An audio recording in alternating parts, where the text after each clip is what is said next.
Subscribe to our channel by clicking the subscribe button. Click the bell button and enjoy the latest uploads from our channel. हमारी नई जिंदगी हिस्सा अव्वल। बच्चे की पैदाइश के फौरन बाद के चंद मिनट उसकी जिंदगी के लिए बड़ी अहमियत रखते हैं। चुनांचे डॉक्टर या नर्स फौरन इस बात का जायजा लेते हैं कि आया का बच्चा ठीक तरह सांस ले रहा है, उसकी हवा की नालियां साफ है और खून तो नहीं बह रहा। नेज वो बच्चे को गर्म भी रखती है। इसी तरह जब कोई शख्स मसीह को अपना निजात दहिंदा कबूल करता है तो माँ बाप के लम्हात बड़े अहम होते हैं। मसीह में नवजात बच्चे को भी देखभाल की जरूरत है। दुनिया में हर रोज 1 मिनट में सैकड़ों बच्चे पैदा होते हैं और इनमें से हर एक का सन्ने बलोगत को पहुंचने का कभी इम्कान होता है। नए पैदाइशुदा बच्चे के पास चलने के लिए टांगे, काम करने के लिए बाजू और सोचने समझने के लिए दिमाग होता है।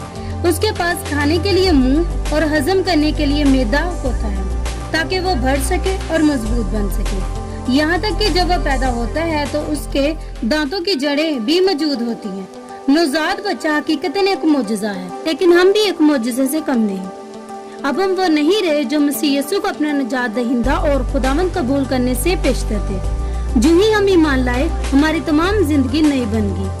बाइबल मुकद्दस फरमाती है, इसलिए अगर कोई मसीह में है तो वो नया मखलूक है, पुरानी चीजें जाती रही, देखो वो नई बन गई। दूसरा कुरिन्थियों 5वें बाब की 17वीं आयत के मुताबिक। आए हम इस पर संजीदगी से गौर करें, नया मखलूक बनने का क्या मतलब है। जिस तरह खुदा एक नवजात बच्चे को बालग इंसान बनने के लिए जिन चीजों की जरूरत है अता करता है, इसी तरह जब हम अपनी नई जिंदगी का आगाज करते हैं तो खुदा हमको भी मुतअद्दिद नई चीजें बख्शता है।